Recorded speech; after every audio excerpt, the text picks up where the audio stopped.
El Ministerio Internacional Nueva Vida en Cristo presenta Momentos de Reflexión, un mensaje para su vida diaria, con el pastor Misael Ocampo Rivera. Bienvenidos. Hola amigos, cordialísimo saludo, bienvenidos a la reflexión en el día de hoy. Les recuerdo que estamos en las lecciones que tienen que ver con el libro de Levítico y en la reflexión anterior iniciamos la lección número 4 y la lección número 4 tiene que ver con el sacerdote, el llamado, cómo fue llamado Aarón como sumo sacerdote, cómo debía ser su presentación, cómo debía ser su testimonio, su orden de consagración, y en la reflexión de hoy vamos a hablar acerca de las vestimentas, cómo debía ser la forma que debía vestirse y la vestidura designada para el sacerdote. Después de realizar el ritual de purificación, Moisés le debe poner la vestidura designada que se ha hecho y se ha dado según Éxodo capítulo 29, versículos 5 al 8. La ropa señala la posición del hombre. Si está desnudo, todos son iguales, mas la ropa cambia la posición del hombre. No se hace líder por la personalidad del hombre, sino por el uniforme que lleva puesto, la insignia del rango. Aarón y sus hijos eran del mismo pueblo, mas Dios dijo que ellos se pusieran el uniforme y fueran apartados y le sirvieron a Dios. La ropa sacerdotal cubre el carácter humano de lo que le falte y de lo que es culpable y les da la potestad. Las ropas del sacerdote son las siguientes: los calzones de lino, Éxodo capítulo 28, verso 42 al 43. Esta era la primera prenda que se ponía el sacerdote cuando iba a ministrar, era para cubrir su desnudez. Luego viene la túnica blanca, Éxodo capítulo 28, verso 39, primera pieza del traje sacerdotal. Es una amplia túnica que cubre el celebrante de arriba abajo y se sujeta a la cintura con un cíngulo. No podría ponerse las vestiduras de gloria y hermosura hasta que no se ponía esta pieza. Es blanca. Su blancura inmaculada es tipo del carácter justo de nuestro sumo pontífice y nos muestra su pureza desde la cabeza a los pies. Luego viene el manto azul, Éxodo capítulo 28, verso 31 al 35, una prenda formada por una sola pieza, corta como especie de sobretodo, y se ponía por encima de la túnica blanca y colgaba desde los hombros. Estaba debajo del efod. Se usaba para la administración en el servicio sacerdotal. Primeramente, su color azul nos muestra el servicio en el cielo, la vida. Y luego sigue el efod, Éxodo 38, 4 al 14. Es una vestimenta sagrada por excelencia. Consistía en una túnica corta, como un delantal o chaleco, sin mangas, que llegaba hasta las caderas. Esta prenda solo la podía usar el sumo sacerdote. Esta prenda formaba parte de la vestimenta que le permitía comunicarse con Dios directamente y consultar su voluntad. Éxodo capítulo 29, versículo 5 y Levítico capítulo 8, versículo 7. Aunque parecían dos piezas, era una sola pieza unida en los hombros, donde iban los engastes para las dos piedras de ónice. Posteriormente viene el pectoral, Éxodo 28, 15 al 21. Los nombres en el pectoral no están escritos de acuerdo al orden cronológico, sino con referencia al servicio. Aarón, cada vez que entraba al lugar santísimo, llevaba en su pecho las 12 tribus de Israel. El pectoral mostraba la autoridad sacerdotal de Aarón como proclamador de la voluntad de Dios al hombre, llevando continuamente al pueblo ante la presencia del Señor. Luego ahora viene el cinto del efod, Éxodo 28, 8. Servía para unirlo al sacerdote justo con el pectoral, el urín y el tumín. El sumo sacerdote presentaba delante de la presencia de Dios a las 12 tribus representadas en el pectoral. Ahora, ¿cuál es el propósito de la vestidura dada? La versión Reina Valera 1960 tradujo Éxodo 29:1 así: esto es lo que les harás para consagrarlos para que sean mis sacerdotes. Pero este párrafo generalmente se puede traducir por: esto es lo que les harás para consagrarlos para que me sirvan como sacerdotes. Esta vestidura es para servir a Dios. Dios les dio esta ropa especial, no para enorgullecerse de su conocimiento ni de su ministerio, sino para servir bien a Dios. Dios se la dio para servir a su comunidad, día a día, llevando las 12 tribus en el pecho y sobre los hombros. Ahora, ¿quién está sirviéndonos con la vestidura de servicio? En el Antiguo Testamento es un tipo de Jesucristo. En Romanos capítulo 8, verso 34 dice, ¿quién es el que condena?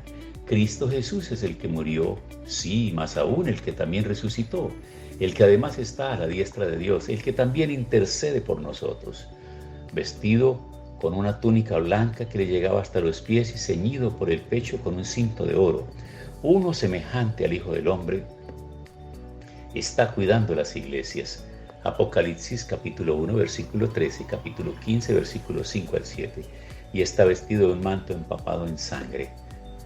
Apocalipsis capítulo 19, versículo 13. Ahora el sacerdote debe ser ungido. Lavó el cuerpo y lo vistió, luego tomó el aceite primeramente. Moisés ungió el tabernáculo y todas las cosas que estaban en él.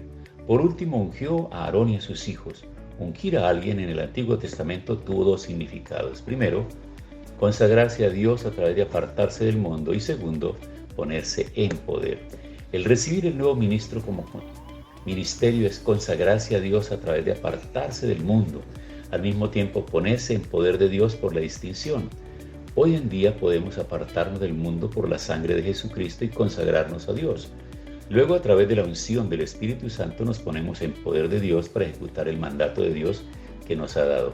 No recibimos la consagración porque tenemos la capacidad. Al contrario, recibimos el poder, o sea, la unción de Dios, porque tenemos la consagración. ¿Quiere experimentar el poder de Dios en su vida? Sirva a Dios, sirva a su pueblo, dispóngase a ese llamado que el Señor le hace para que usted sea una persona que está al servicio del pueblo de Dios, de dar a conocer el mensaje de la palabra de Dios, de llevar estas buenas nuevas a tantas personas que no la conocen. Todos los párrafos son escritos en forma pasiva. No es lavando el cuerpo con el agua, sino es lavado por alguien. No es vistiendo la ropa, sino es vestido. No es ungir el aceite, sino es ungido. A través de esta ceremonia que se lleva a cabo completamente pasiva, la Biblia nos proporciona una perspectiva del ministerio. El ministro debe ser llamado por Dios, no por sí mismo. Nadie se levanta por lavarse a sí mismo, sino por otros. El siervo no ministra en donde él quiere, sino se pone la ropa que quiere, sino trabaja en donde el Señor quiere. Y esto le permite que esta ropa que Dios le preparó, él como siervo de Dios, debe estar en la capacidad de ejecutar el ministerio, si no es que ha recibido el poder para que realice su trabajo porque ya ha sido consagrado y está ministrando según el poder dado. Ahora, esta ceremonia de la consagración admite una pregunta: ¿cuáles son los 4 sacrificios para la consagración del sacerdote? Y lo vamos a encontrar en Levítico capítulo 8, versículo 14, versículo 18 y versículo 22. Para la ceremonia de la consagración del sacerdote se ofrecían primero la ofrenda del pecado, 14 al 17, luego el holocausto, 18 al 21, y la ofrenda de paz, del 22 al 29. Pero aquí en Levítico falta una ofrenda más, y en el capítulo 29 de Éxodo se explica acerca de la consagración del sacerdote, y Dios le pidió una ofrenda más, la oblación sobre el holocausto. Así que de esa manera entonces aparecen estipuladas todas estas ofrendas. Eso está en Éxodo capítulo 29, versículos 23 al 25. Generalmente la expiación por el pecado para el sacerdote es la ofrenda ofrecida cuando el que peca es el sacerdote ungido trayendo culpas sobre el pueblo. Levítico capítulo 4, versículo 3. Pero ahora, ¿para qué ellos ofrecieron la expiación por el pecado? ¿Qué pecado cometieron ellos? Aquí la expiación por el pecado es una parte de la ceremonia, no es por su pecado. La palabra a la que Levítico enfatiza es la purificación o santificación. Especialmente el versículo 15 dice, para hacer expiación por él. Esta ofrenda por el pecado es para hacer expiación por el altar, no por Aarón y sus hijos. Moisés purificó el altar con sangre de la expiación por el pecado. Aarón y sus hijos no pudieron comer el resto de la ofrenda, porque esta ofrenda era para su ministerio, debían quemarla toda. Luego ofrecieron el holocausto simbólico para juramentar lealtad completa a Dios y para servirle totalmente. Generalmente el holocausto es la ofrenda voluntaria, pero en la ceremonia de la consagración es obligatorio. Cualquier persona que quiere servir a Dios y a su pueblo necesita lealtad y dedicación. No es opcional, es obligatorio. Además, a través de la oblación, confesaron que esta consagración había venido no de sus excelencias ni de sus propias inteligencias, sino de Dios, y expresaron su esperanza de que la relación en curso con Dios continuara. Dale a Dios esta oblación con alegría. Asimismo, cuando recibimos el oficio, primero debemos purificar el campo de servicio con la sangre de Jesucristo por la oración. Luego debemos prometerle a Dios lealtad y dedicación, pero no debemos ministrar de mala gana, sino con alegría. Si puede entender cómo recibió la salvación y lo que significa, puede agradecer el llamamiento de Dios por usarte y esperar que esta relación vaya a durar para siempre. A través de la consagración del sacerdote lo encontramos. Sobre el sacrificio de la dedicación y del agradecimiento y de la comunión, ahora el sacerdote ofrece la ofrenda de paz que comparte la prosperidad y la bendición que le ha sido dada. De manera que esta parte que estamos explicando de esta lección en el día de hoy, esta segunda parte de la cuarta lección en el día de hoy, ha sido amplio en explicar todo lo que tiene que ver con la vestimenta del sacerdote, lo que tiene que ver con la actitud del sacerdote y la razón por la cual ahora está puesto en el ejercicio, en el ministerio del sacerdocio. Y vale la pena que nosotros, mensajeros de esperanza, reconozcamos esto. No hemos sido nosotros mismos los que nos hemos puesto a hacer este trabajo. El Señor nos ha llamado para hacerlo, y con qué alegría, con qué gozo, con qué responsabilidad y compromiso yo procuro hacerlo cada día en favor de todos aquellos que reciben estas reflexiones, porque sé que será de bendición para ellos. Acompáñame a la oración en el día de hoy. Señor, muchas gracias.